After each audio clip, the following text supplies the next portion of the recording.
Ratusan petugas Satpol PP dan alat berat meratakan pemukiman warga meski warga menolak dengan uraian air mata. Beginilah situasi penggusuran kawasan Pasar Ikan Penjaringan, Jakarta Utara pada tanggal 11 April 2016 lalu. Warga yang tinggal di sekitar Pasar Ikan atau Kampung Akuarium melakukan protes keras dan menghadang petugas yang akan melakukan eksekusi. Aksi ini berujung ricuh. Warga tidak terima ekskavator bergerak meruntuhkan rumah mereka. Ratapan dan tangisan warga mewarnai robohnya bangunan di kawasan Pasar Ikan tertua di Jakarta ini. Proses eksekusi yang dilakukan oleh pemerintah Provinsi DKI Jakarta telah meratakan lebih dari 300 bangunan di kawasan Pasar Ikan dan Kampung Akuarium. Di mana demokrasi? Emang selama ini pakai demokrasi? Video amatir yang merekam penolakan warga Kampung Akuarium Penjaringan, Jakarta Utara atas pemberian bingkisan dari seorang ibu ramai diperbincangkan publik. Warga Kampung Akuarium mengaku aksi penolakan untuk menerima bingkisan itu merupakan bentuk kekecewaan dan rasa sakit hati kepada Joko Widodo.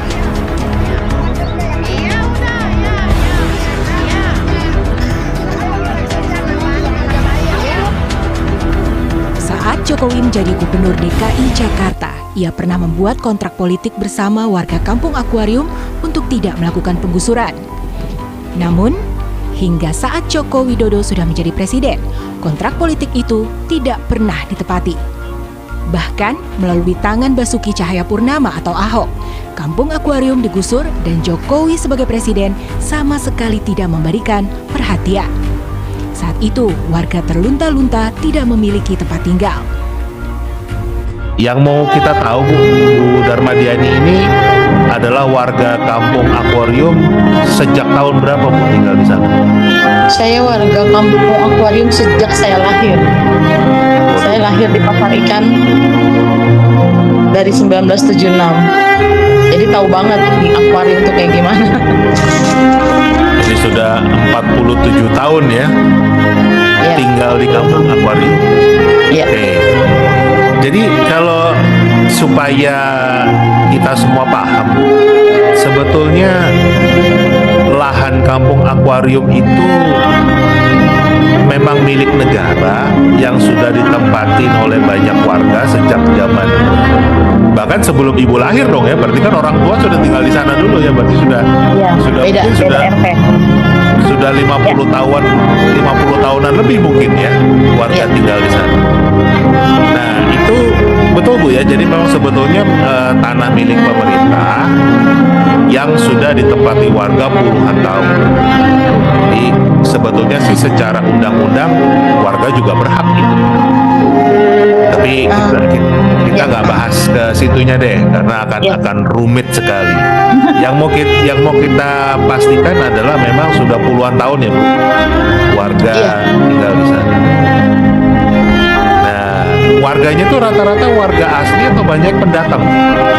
Ya, izin Pak mau jelasin juga.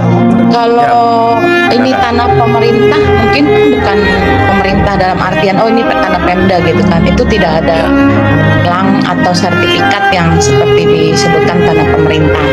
Kalau kami selalu bilang ini tanah negara. Itu kan bisa jadi definisinya jadi beda gitu ya. Kenapa kami bilang tidak ada tanah pemerintah? Karena kami juga makin paham pada saat kami berproses di 5 tahun dengan Pak Anies, memang tidak ada sertifikat atas nama Pemda DKI gitu. Makanya itu bisa di HPL-kan di 2021 dan kami bisa berproses di Kampung Susun Akuarium ini. Kalau warganya sendiri, kami memang banyak dari maksudnya pendatang tuh bermacam ragam suku gitu ya, karena ini kan deket banget sama pelabuhan Sunda Kelapa, pelelangan Pasar Ikan yang paling tua, sama Muara Baru. Jadi kita nih banyak orang-orang yang dari luar DKI, misalnya kayak dari Bugis, Makassar, dari Cirebon, dari mana-mana itu ada di sini semua. Jadi beragam yang tinggal di Kampung Akuarium ini. Dan waktu 7 tahun yang lalu atau berapa tahun lalu, kondisi Kampung Akuarium itu mau digusur ya Bu ya? 7 tahun yang lalu sudah digusur. Sudah digusur malah ya? Sudah digusur di 11 April 2016. Nah itu bisa diceritakan Bu, kok kenapa warga yang sudah puluhan tahun di sana tiba-tiba mau digusur, kemudian apakah memang mau maksudnya udah disiapkan tempat atau cuman diusir aja gitu, jadi kita biar paham. Oke, siap. Mungkin bisa dijelaskan kronologinya. Kami digusur di 11 April 2016. Informasi yang kami terima tentang kampung kami pada saat kami akan direlokasi itu benar-benar singkat. Kami nggak pernah diundang dalam rapat atau dialog dua arah di pemerintahan terendah yang ada di DKI, misalnya RW atau kelurahan. Jadi kami malah lebih mendapatkan informasi itu di lapangan. Mereka datang ke lapangan, mereka menginformasikan akan sensus ekonomi pada saat mereka datang. Tapi kan kami agak sedikit aneh gitu melihat mereka yang rombongan datang terus mau sensus ekonomi karena bukan petugasnya. Berkali-kali, kalau kebetulan saya juga mantan RT, jadi agak ada kenal sama beberapa pamong gitu kan di kelurahan. Tanya, ada apa sih Pak? Ada apa sih Pak? Enggak apa-apa, selalu begitu kan. Dan kami tidak pernah nerima undangan. Tapi di jalannya waktu yang nggak sampai itu 3 minggu, itu tiba-tiba kami diinformasikan bahwa kampung akuarium itu harus dikosongkan, bahwa dan mereka akan melakukan penawaran relokasinya ke rusun-rusun ini, disebutin ini. Ya kami benar-benar kaget gitu loh, karena kami nggak pernah diundang. Ini mau buat apa dan bagaimana? Pada saat kita tanya-tanya berkali-kali, mereka nggak punya jawaban yang pasti buat apanya gitu. Mereka hanya selalu ulang-ulang dengan ini tanah negara, ini tanah negara. Singkat kata, dari mulai mereka datang di bulan Maret, kurang lebih itu di tanggal 13 sampai tanggal 23-an, mereka hanya datang berkali-kali untuk mari keliling. Nah, di tanggal 1 April kami langsung diberikan surat pemberitahuan pengosongan rumah dan bangunan. Kalau enggak mereka akan mengosongkan gitu kan. Kami memang benar-benar kaget gitu kan, kenapa kami diperlakukan seperti itu. Tapi kami datang lagi ke kecamatan, kami minta dialog. Itu nggak ada jawaban yang pasti kami akan digusur atau tidak. Itu terbukti pada saat kami diundang rapat di tanggal 4 April di kantor kecamatan. Dari jam 10 pagi kami nunggu karena diundangannya jam 10, ternyata kami baru ditemui oleh Pak Camat dan Pak Sekcam itu jam 1 siang dengan alasan mereka baru balik dari wali kota. Kami diinformasikan bahwa kampung akuarium tidak digusur karena mereka hanya akan menata bangunan liar yang ada di atas kali yang kebetulan berseberangan dengan kampung kami. Itu benar-benar puji syukur ya, kami benar-benar bersyukur bahwa itu tidak akan terjadi. Kami pulang dari kantor kecamatan menginformasikan ke warga yang pada was-was, marah, sedih dan lain sebagainya. Itu warga ada yang spontan melakukan sujud syukur lah ya, ada yang bikin saweran, ada yang bikin urapan, kalau bilang itu kan bagi-bagi segala macam. Itu kami benar-benar bersyukur bahwa kami itu isu doang, bohong gitu kan. Tapi ternyata di tanggal 6 April kami tetap diberikan surat pemberitahuan kedua harus mengosongkan bangunan dan lahan kampung akuarium. Pada saat kami ya jauh lebih kaget gitu kan, pada saat kami rangsek apa dalam hati ngedeketin Pak Camat, kenapa Pak kok bisa begini? Pak Camat cuma tarik nafas sambil bilang bahwa ini adalah perintah DKI 1, kami tidak bisa berlaku apa-apa, ini semua atas perintah DKI 1. Nah DKI itu yang saya bilang. Siapa Bu ya waktu itu? Pak Ahok atau Pak Jokowi atau Pak Basuki Cahayapurnama. Oh.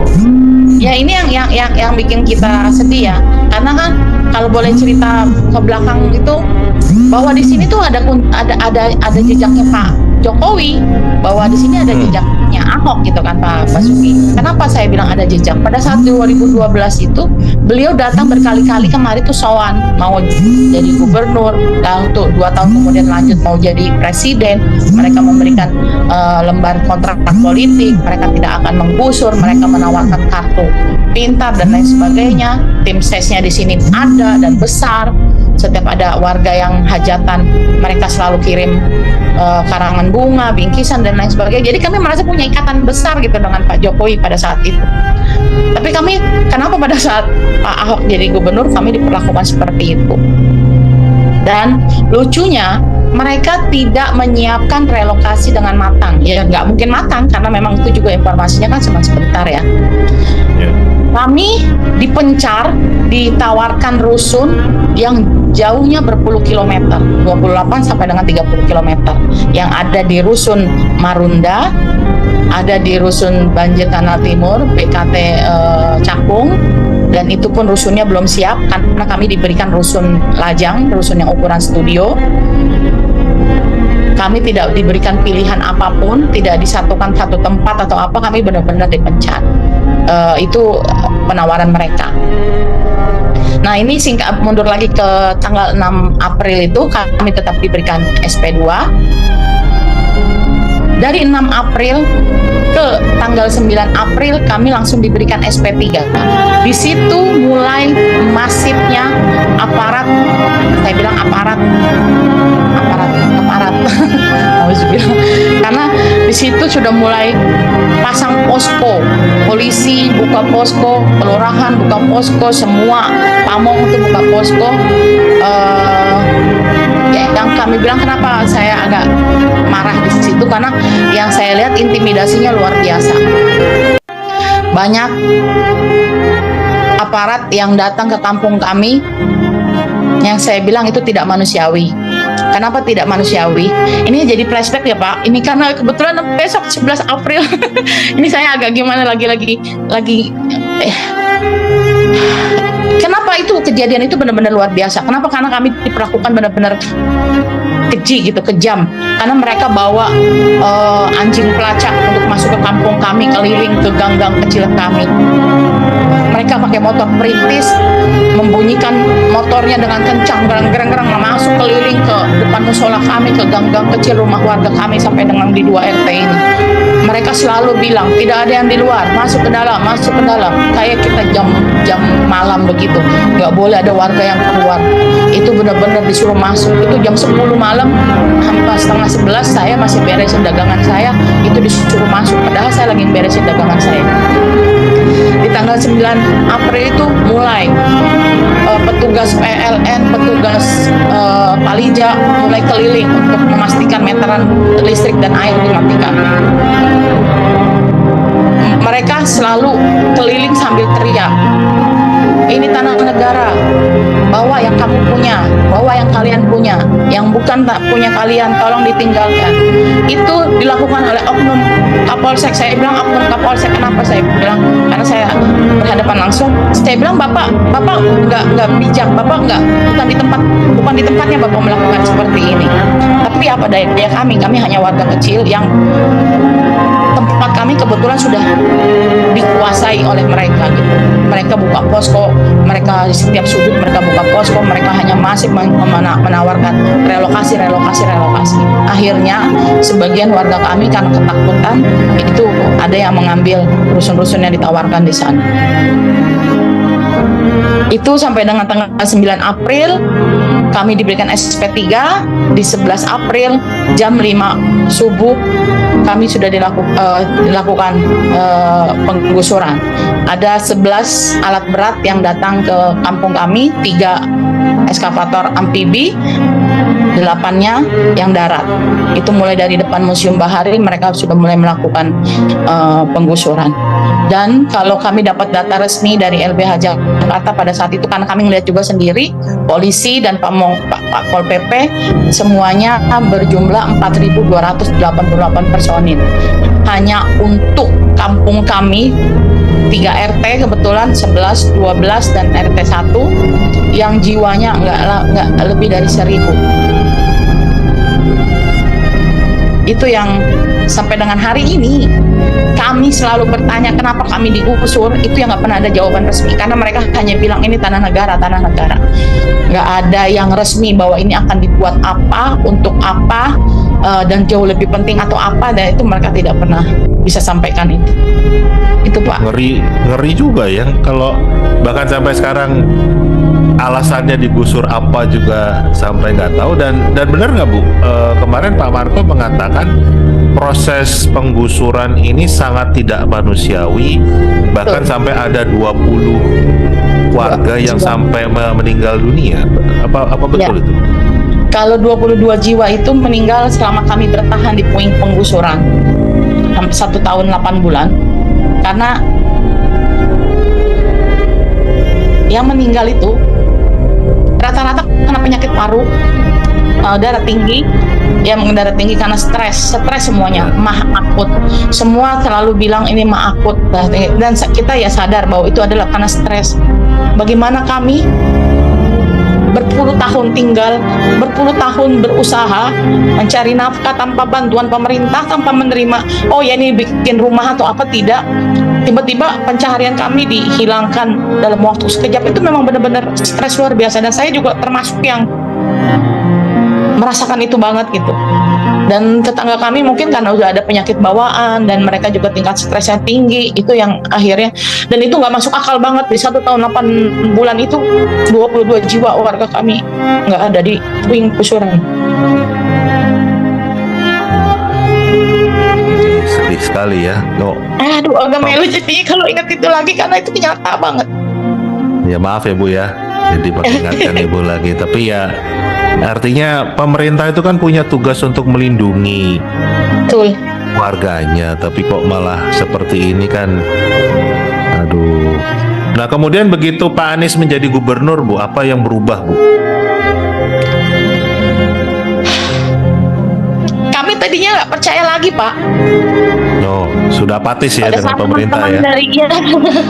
Pada saat teman-teman kampung lain atau salah satu organisasi termasuk Rujak, NGO Rujak sama dengan organisasi masyarakat dari JRMK mengajak kita untuk berkontak politik lagi dengan Pak Anies, kami benar-benar diam. Kami nggak mau peduli, kami nggak peduli gitu. Kenapa kami ngerasa bahwa kami adalah korban dari kontrak politik? Kenapa kami lakukan itu lagi gitu? Tapi ada di satu titik pada saat kami berpikir, kita ini sedang berjuang, kita ini sedang berusaha. Harusnya perjuangan itu bisa kita lakukan dari segala arah dengan macam cara, bukan menghalalkan ya, tapi dengan macam cara. Pada saat kami bertahan di puing penggusuran, kami ini kan melakukan class action ya Pak. Kami waktu itu mau melakukan PPUN waktu itu, tapi tidak bisa karena sudah terlambat lebih dari 90 hari. Lalu kami sepakat untuk melakukan class action. Nah di class action itulah kami punya kesempatan untuk bertahan, dan ancaman penggusuran kedua ketiganya itu jadi sedikit pending gitu Pak. Nah di situ kami merasa bahwa apa yang akan kita lakukan dengan kontrak politik jadi sia-sia gitu, karena siapapun pemimpinnya bisa jadi akan memperlakukan kami sama gitu. Tapi pada saat kami urun rembuk lah barang-barang sesepuh di sini bilang bahwa kita ini sedang berjuang. Kalau berjuang itu ibaratnya harus melakukan semua cara gitu kan, harus mencari strategi yang mana yang terbaik buat kita gitu. Nah salah satunya dengan kontrak politik dengan Pak Anies lagi. Cuma kami memang sangat waktu itu menekankan yang tadi kawal bahasa hukumnya lah ya, dengan LBH Jakarta, dengan teman-teman yang memang jauh lebih paham dan pintar di luar sana, untuk kami jangan jadi korban kedua ketiga lagi gitu dari kontrak politik itu. Jadi pada saat kami sepakat untuk mengajukan kontrak politik, harapan kami hanya satu, kembalikan kampung kami. Waktu itu Pak Anies datang setelah kontrak politik ya, Pak Anies datang dengan partai pengusung, dan yang anehnya, ya ini yang saya rasain ya Pak. Yang anehnya itu Pak Anies tuh langsung tertarik gitu loh dengan tujuan kami kembalinya kampung. Karena kebetulan di kampung kami juga kan sempat ada konflik internal gitu ya Pak. Ada sebagian warga yang memang maunya ganti rugi, namanya udah hancur gitu kan, udah hancur udah ganti rugi aja gitu kan. Tapi beliau malah tertarik dengan kembalinya kampung. Itu yang kami yang memang pengennya kampung akuarium tetap ada, jadi punya semangat gitu kalau beliau ini. Tapi kan kita juga masih belum bisa 100% menaruh harapan kami Pak Anies, karena masih ada tiga kandidat kan yang harus ini kan. Oh ini masih kampanye dulu ya? Berarti ini kampanye di pilkada. Iya, di pilkada itu kami sempat mengundang kandidat 1, kandidat 2 gitu kan. sempat ngundang karena itu waktu itu kan booming banget kan akuarium. Nah, kandidat satu tuh sempat datang, Pak. Didatangi oleh wakilnya, tapi pada saat kami menerima jawaban apa yang akan mereka lakukan di kampung kami gitu, itu yang bikin kami terpukul, yang akhirnya sepakat bahwa semua kita bulat kita calon nomor 3 gitu loh. Kenapa? Karena beliau menjawab, harusnya sebagai warga yang pintar, pada saat pemerintah melakukan penggusuran, warga harus paham bahwa itu adalah untuk kepentingan bersama. Nauzubillah, kami dapat jawaban seperti itu, dan itu nggak terbayangkan dari mulut seorang yang intelektual kayak begitulah ibaratnya. Nggak nyambung gitu kalau kami pikir gitu. Kalau kami sudah hancur, kami sudah marah, terus kami mencari harapan, tapi jawabannya malah lebih menghancurkan kita. Jadi kami pikir langsung coret gitu. Kalau calon nomor 2 udah jelas lah nggak bakalan datang juga, nggak berani lah ibaratnya, karena bukan nggak berani kali, mungkin udah nggak ngelihat, nggak ada kesempatan apapun di sini gitu kan. Akhirnya di nomor 3 itulah yang di situ saya lihat banget bahwa keberpihakan, keadilan memang harus dirasakan oleh semua golongan. Ya. Malah beliau langsung di puing itu, kami kan punya foto-foto harapan gitu loh, bahwa kami ingin kembalinya kampung. Kami punya gambar bahwa kami bareng-bareng teman-teman dari Rujak itu menghayal gitu selama 2 tahun di sana gitu kan, di puing gusuran itu. Beliau langsung lihat, kira-kira Mbak udah hitung pengeluarannya ini berapa? Waktu itu hitungan kita kecil karena rumahnya sangat sederhana gitu kan, 44 miliar Pak. Hah? Kecil sekali gitu kan, beneran untuk kampung ini gitu kan. Ya, APBD DKI tinggi loh, gini itu. Jadi ada pembicaraan yang sudah bikin kita tertarik gitu, bahwa ternyata membuka peluang untuk lebih besar gitu. Karena kami sebenarnya sebelumnya Pak, di 2 tahun kami bertahan di penggusuran itu, kami melakukan segala cara kan Pak. Kami sempat juga menawarkan berbagi lahan kepada pemerintah DKI saat itu, waktu itu sama wakilnya, tapi wakilnya menutup dengan bahasa tidak ada biaya dan lain sebagainya. Lalu kami mengajukan lagi berbagi lahan kepada Sekda pun tidak bisa menjawab.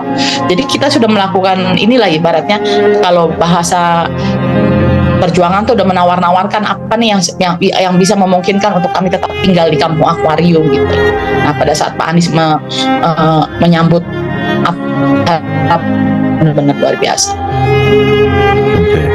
Jadi karena kontrak politik itu dan beliau kelihatan tulus ya dalam membantu warga di kampung akuarium. Jadi maaf saya potong. Ya Bu, silakan Bu.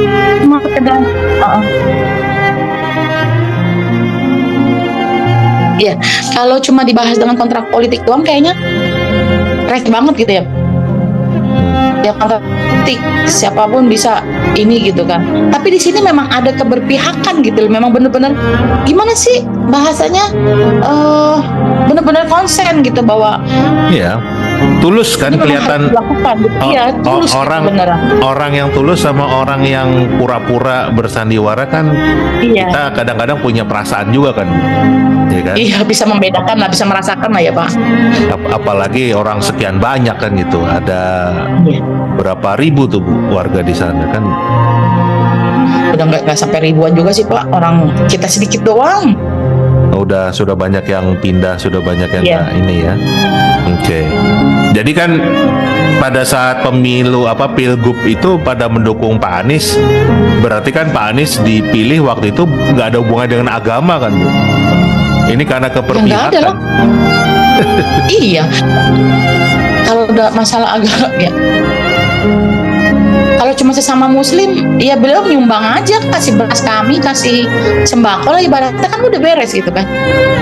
Nah, iya, cuman kan banyak orang menuduh Pak Anies itu didukung di pilgub kemarin karena politisasi agama gitu. Enggak kan, di kampung akuarium nggak bawa-bawa agama kan, memang beliau nggak ada. Ya, tapi kalau assalamualaikum sama bismillah ya selalu Pak Anies lakukan. Karena beliau Muslim, tapi kan bukan terus membawa-bawa agama supaya milih beliau kan, bukan karena itu. Nah kemudian sudah memilih beliau, Apa yang kemudian beliau lakukan, Bu? Setelah sudah menjadi gubernur. Masuk setelah pelantikan di 17 Oktober kalau nggak salah waktu itu. Hafal Ibu ya. Ya, karena saya pelaku ya Pak, yang menjalani gitu loh, yang ada di Luar depan biasa. langsung gitu kan, yang merasakan. Iya. Di Oktober itu kita sempat gimana sih, agak pesimis, bener nggak nih gitu loh, karena beliau janjikan 100 hari kerja mereka akan melakukan, beliau akan melakukan sesuatu di Kampung Akuarium kan. Ya. Tapi kita agak pesimis gitu ngerasanya, iya apa enggak gitu. Ingat banget waktu itu, ingat banget saya lah masih di bawah di musola darurat kita, jam 3 sore tiba-tiba saya ditelepon, Mbak, 3 menit lagi aku sampai ya. Kita udah di depan Museum Bahari. Itu rasanya kayak gimana? Antara kaget, seneng gitu kan. Pokoknya nano-nano deh waktu itu rasanya. Nggak taunya beneran. Itu siapa, Pak Anies yang nelfon? Iya, Pak Anies. Langsung nelfon gitu. sendiri? Iya, Bukan kan nyuruh Pak Anies. stafnya? Kayaknya enggak deh. Pak Anies sering banget kok dialog langsung, telepon langsung. Oke. Tiba-tiba beneran sampai masih pakai seragam coklat gitu, yang gubernur gitu, datang ke akuarium. Itu kita kayak semuanya kayak bengong gitu kan, bengong bener-bener gitu, kaget, bener-bener kaget banget gitu kan, bahwa beliau menyempatkan dan memenuhi janji, dan beliau menyampaikan janji kami bahwa ini harus segera terrealisasi, bahwa kemanusiaan, keadilan, dan keberpihakan harus ada di tanah ini. Rekamannya juga kayaknya masih ada deh, di ini juga banyak gitu kan, maksudnya omongan Pak Anies itu di situ kayak kalau bahasa orang yang lagi kegelapan tiba-tiba langsung biar terang gitu, kayak bener kita tambah kuat gitu untuk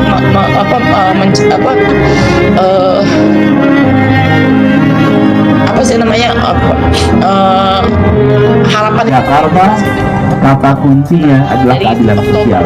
Kalau tidak mau pegang kata kunci itu, tidak usah menjadi barisan dari gubernur sekarang. terdekat yang akan dilakukan kepada kita, yaitu membangun shelter sementara di kampung susun. Awal tuh shelter dulu ya, Ya. bukan. Walaupun shelter itu dihujat sono sini, Oh ya? diledekin sono sini, dikatain kok mau-mauan cuma dibikinin kandang kambing, masih lebih bagus kandang sapi mereka daripada kami gitu kan. Itu siapa Bu yang menghujat Bu? Banyak banget Pak di media sosial dan lain sebagainya, itu kan banyak kan. Berarti lawan politiknya Pak Anies gitu ya? Iya, kan ukuran shelter kami itu 3,5 kali 6 meter. Pakai dinding triplek sementara, karena beliau berpikir begini, kita akan melewati proses yang jauh lebih panjang, membahas tentang lahan, tentang zonasi, tentang desain, tentang peruntukan dan lain sebagainya. Tapi beliau mau warga akuarium itu pulih dulu haknya. Kebetulan selama penggusuran itu kami kan tidak punya identitas Pak. Identitas kami kan sudah dibekukan. Kami tidak bisa memakai KTP kami. Ya ampun. Dengan alasan alamat kami itu sudah zona merah, kami bisa melakukan mempergunakan KTP kami pada saat kami sudah pindah alamat. Tapi karena kami mau tetap bertahan, akhirnya itu zona merah dan tidak bisa. Akhirnya anak-anak kami yang harusnya daftar sekolah negeri atau apa itu tidak bisa Pak, karena alamat tidak nggak bisa. Untuk kesehatan pun nggak bisa, untuk BPJS pun nggak bisa. Itu kerugian kami pada saat KTP kami dibekukan, dinonaktifkan.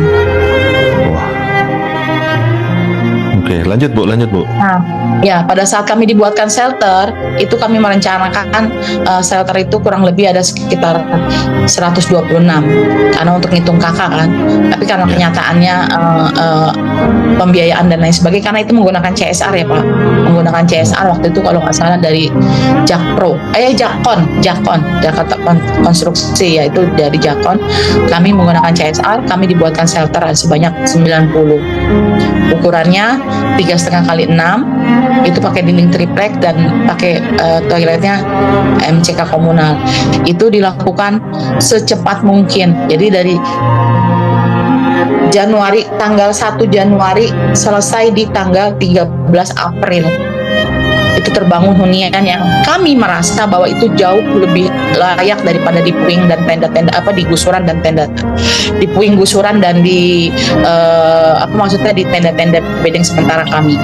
Tapi yang paling penting dari itu, di April itu kami dibentuk RT lagi, kami dibuatkan identitas baru lagi.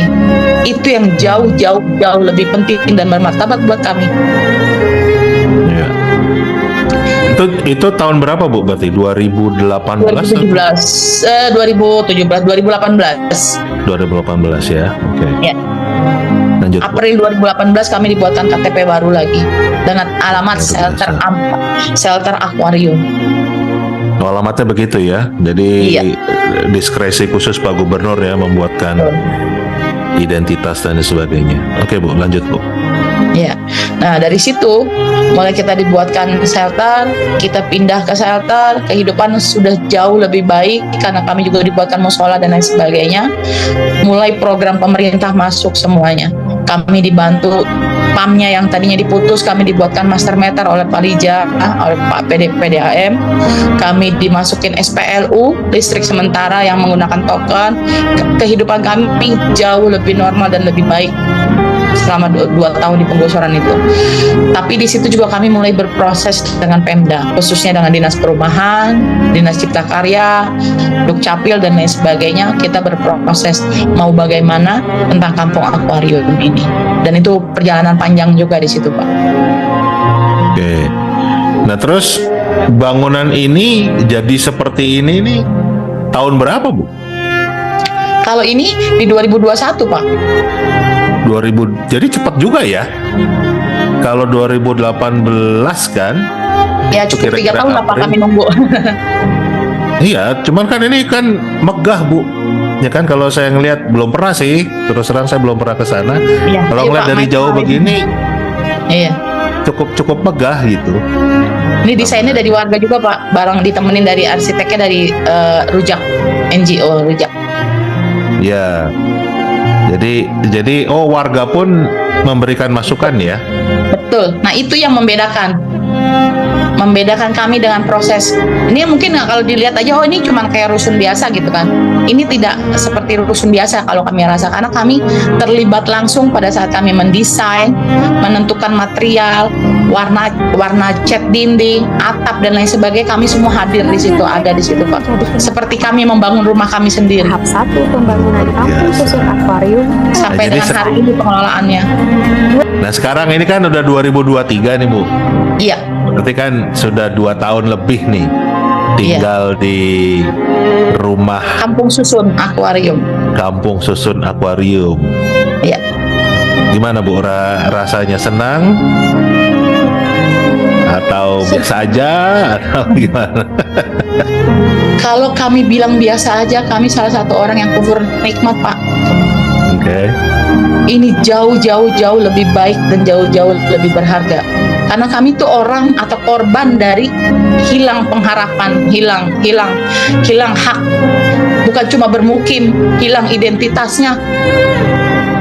Hilang hak kami sebagai warga negara itu hilang semua di sini. Tapi pada saat kami dikembalikan hanya dengan shelter, kami bersyukur.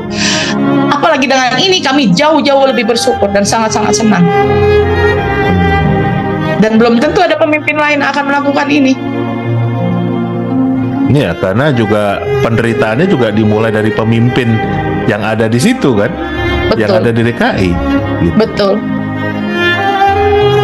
Saya juga bingung Bu, kok bisa tega banget ya sampai identitas ditarik, kemudian bahkan sampai warga ada yang meninggal dunia. Saya dengar bahkan air minum itu nggak boleh masuk katanya. Nggak boleh, ada bantuan. Pada saat ada meteran kami itu kan ada yang bocor-bocor ya Pak, keluar airnya gitu, karena meterannya kan udah diambilin semua sama mereka kan.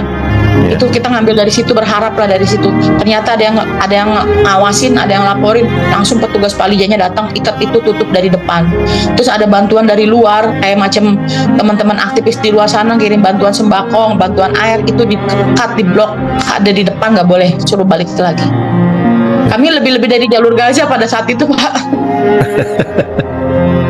Wah, luar biasa penderitaannya ya, dan itu dilakukan oleh pemerintah kita sendiri, itu yang nyesek Bu ya. Secara langsung bisa jadi tidak, bukan mereka, tapi ya siapa lagi gitu loh. Karena kalau mereka ada petugas baju yang menjelaskan itu adalah pemerintah, bisa jadi bahwa itu melakukan. Tapi intimidasi itu ada dan sangat jelas depan mata kami. Ya iya, itu kan artinya pemerintah Pemprov DKI waktu itu yang berniat menggusur dan melakukan, ya kan nggak mungkin bukan pemerintah Bu bisa nyabut identitas kan? Iya. Ya kan? Oke deh. Dan ternyata Pak Anies hadir untuk memberikan harapan dan sekarang bisa Mewujudkan harapan. Dan sudah mewujudkan. Jadi pertama memberikan dulu dan akhirnya beliau bisa mewujudkan. Oke. Nah gini Bu, Pak Anies ini kan setiap hari ya selalu difitnah. Bahkan tadi kan saya kan cerita tadi, orang semua ngomong kalau Pak Anies itu menang jadi gubernur gara-gara agama, jadi bawa-bawa agama.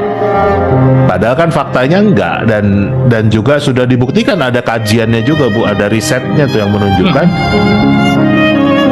incumbent waktu itu kalah ya karena banyak tidak menepati janji-janji politiknya kan gitu, termasuk Kampung Akuarium, dan nggak hanya Kampung Akuarium kan, banyak tempat yang lain. Jadi dalam tanda kutip dirasakan sangat zolim kan gitu. Makanya nggak dipilih, jadi nggak ada hubungannya dengan agama gitu. Dan juga dikatakan Pak Anies itu nggak bisa kerja, Pak Anies itu hanya bisa ngomong saja. Pak Anies itu, tanggapan Ibu gimana Bu, yang sudah merasakan sendiri apa yang dilakukan oleh seorang Anies Baswedan? Kalau saya pribadi ngelihat ini selama ini kayak dagelan ya Pak, lucu, aneh. Kenapa saya bilang gerakan untuk memboikot Pak Anies itu jelas-jelas nyata, dan itu datangnya dari satu sumber, itu saya depan mata banget. Saya orang bodoh, saya bukan orang sekolahan ibaratnya, tapi ngelihat dari beberapa kejadian demi kejadian tuh ini lucu gitu, aneh, ini ada apa gitu. Kalau ada pemimpin yang baik, kayaknya di sini tuh nggak boleh ada.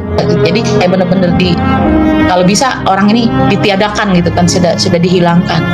Itu lucu banget Pak.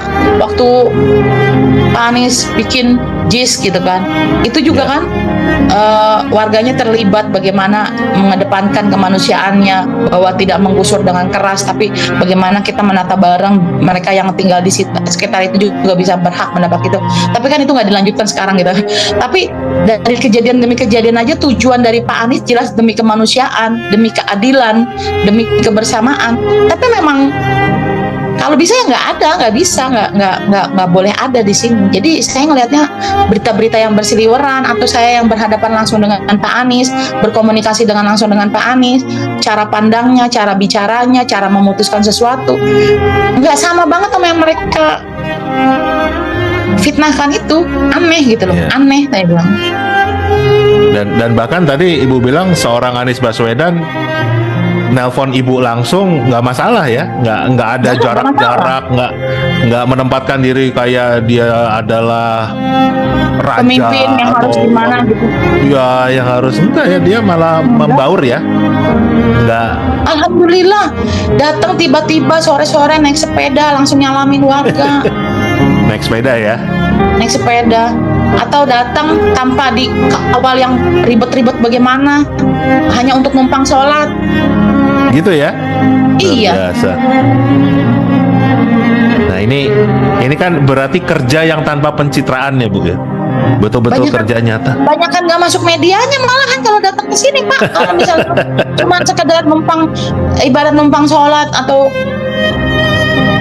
Ya, terus waktu pada saat kami peringatan penggusuran yang berapa tahun kan, beliau tiba-tiba ngirimin apa gitu kan, tanpa kita minta atau kita berharap itu dikasih atau apa. Itu bentuk empati beliau gitu kepada kami. Jadi ya lucu aja gitu yang diomongin tuh nggak sama yang kejadian yang kami alami. Karena kami ngerasa yakin banget kalau cuma sekedar politik, akuarium apa, nggak ada apa-apanya gitu. Tapi karena ada keberpihakan, karena ada kepedulian, dan karena ada ideologi yang dipahami sama Pak Anies bahwa keadilan hanya untuk apa, harus dirasakan oleh semua golongan, itu yang bisa mewujudkan mimpi kami di sini, Pak. Ya. Ini kan nyata yang namanya Pancasila ini, bagaimana mewujudkan keadilan sosial, bagaimana ada kemanusiaan yang adil dan beradab, ya kan? Ya, kalau sampai orang sampai meninggal dunia, kemudian identitas ditarik, itu kan sangat biadab kalau menurut saya. Itu justru malah Itu udah bertentangan ngerampas hak asasi kami, Pak, ngerampas banget. justru itu. Kami udah diperlakukan lebih-lebih dari teroris karena pada saat kami mau pakai KTP kami itu sudah tidak bisa, yang sakit jadi susah, yang mau sekolah jadi susah, itu udah luar biasa kejahatan buat kami.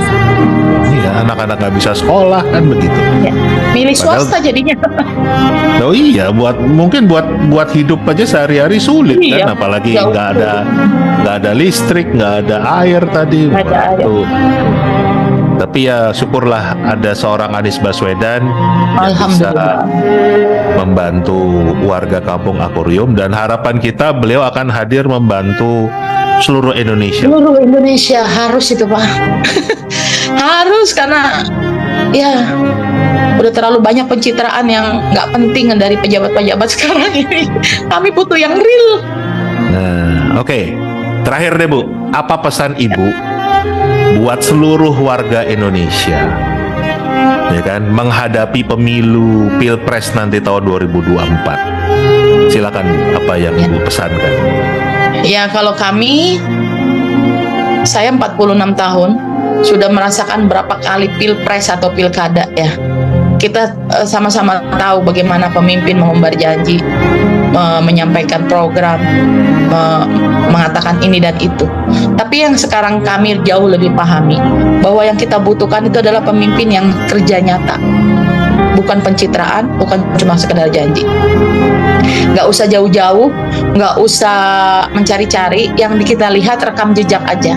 Yang dilakukan 5 tahun di Jakarta, bagi kami cukup untuk membuktikan bahwa pemimpin masa depan untuk Indonesia adalah pemimpin yang mau benar-benar peduli dan mau mendengarkan apa yang jadi aspirasi warganya, yaitu Pak Anies Baswedan. Kalau kami merasa itu yang kami rasakan, karena kami sudah berproses di 5 tahun ini. Bukan cuma kami, Kampung Akuarium, ada 21 kampung yang melakukan penataan kampung, ada 3 PKL dan 1 Sebaja, Serikat Beja, yang merasa benar-benar mendapatkan angin sejuk dari Pak Anies. Berkeadilan bukan berarti merampas hak orang lain, tapi berkeadilan adalah memberikan hak dan ruang untuk orang itu.